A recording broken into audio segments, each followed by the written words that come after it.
These examples go with Lesson R.7 Applications of Equations.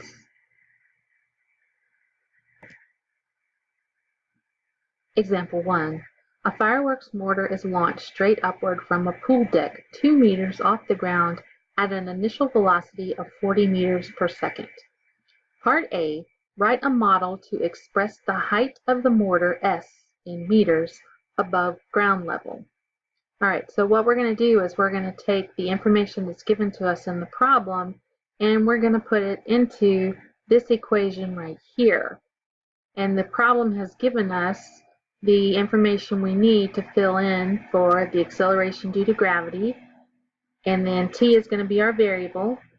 Our initial velocity is given to us, so is the initial vertical position, and then s will be our other variable. So writing a model is just another fancy way of saying write an equation.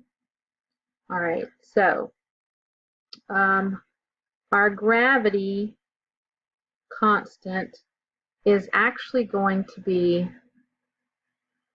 the 9.8, and the reason we're going to use that is because this one is measured in meters per second rather than in feet.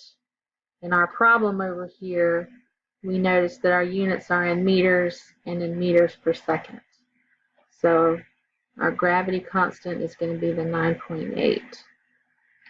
Okay. Our initial velocity is given to us right here to be 40 meters per second. Our initial height, here it is, it's going to be 2 meters.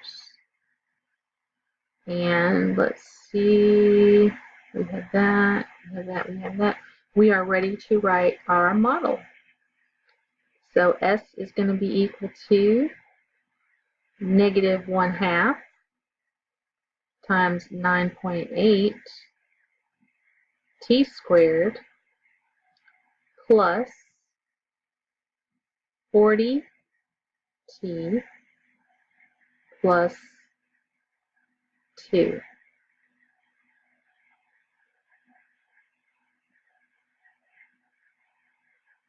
And we can actually simplify that a little bit because we can multiply -1/2 times the 9.8. So this is going to give us -4.9 t squared plus 40t plus 2.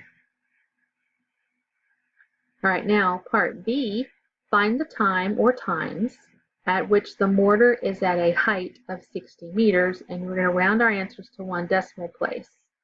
In other words, when is S, the height, equal to 60? So what we're going to do is we're going to take our model up here and we're going to fill in 60 for S. So we have 60 equal to -4.9 t squared plus 40t plus 2. This is quadratic, and so you want it to be equal to 0. Let's subtract the 60 over to the other side. We have 0 equal to -4.9 t squared plus 40t minus 58. And because of this 4.9 here, I would suggest that we go ahead and use the quadratic formula and not bother to try and complete the square or to factor this thing. We'll use A as -4.9, and we'll use B to be +40, and C as -58. And we'll go ahead and plug it into the quadratic formula. We'll have the opposite of B plus or minus the square root of B squared minus 4 times A times C, and then all of this is going to be divided by 2 times A. Okay, so T is going to be equal to -40 plus or minus. Okay, now let's get that calculator and simplify that radical sum. Okay, this is going to give me 463.2 over negative 9.8. All right. So we're going to have to do this twice. We're going to do it with a plus the square root of 463.2 over negative 9.8.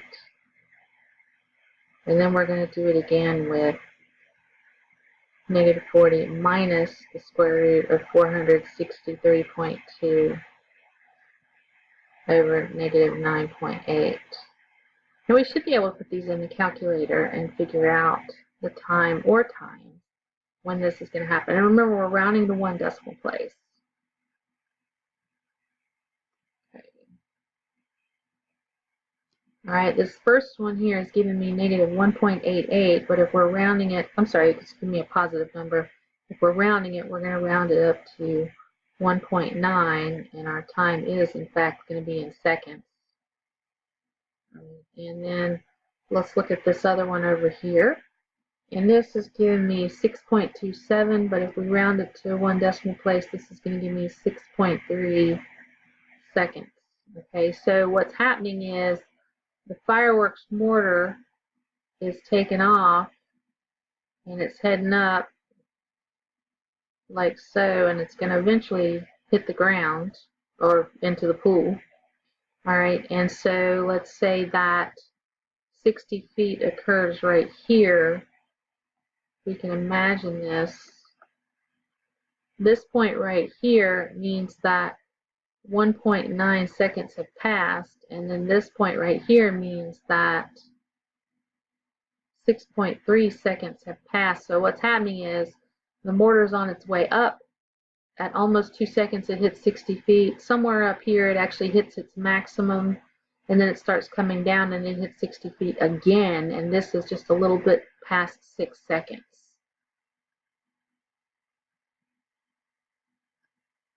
Part C, find the time or times at which the rocket is at a height of 100 meters. So really, we're going to solve the same kind of problems in Part B, but this time instead of 60, our S is going to be equal to 100.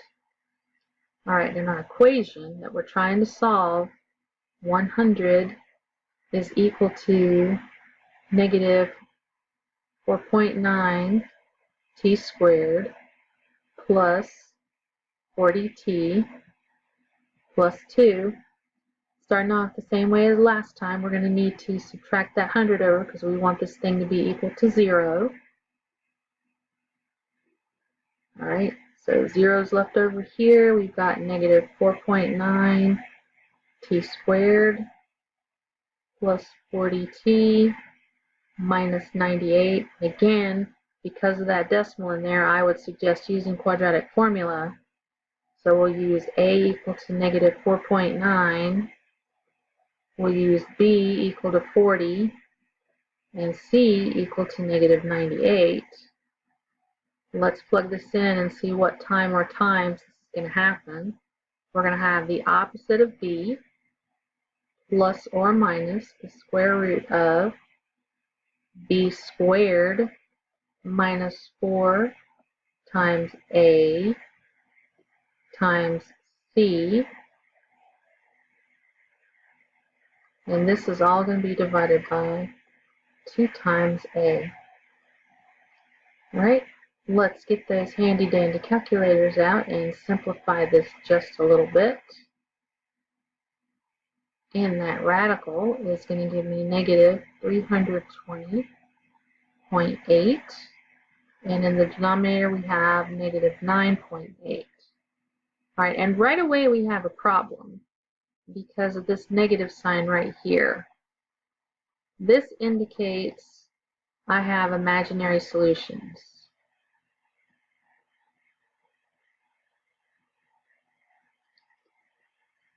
And in the context of the problem, we can't have imaginary solutions because I can't take the square root of a negative number.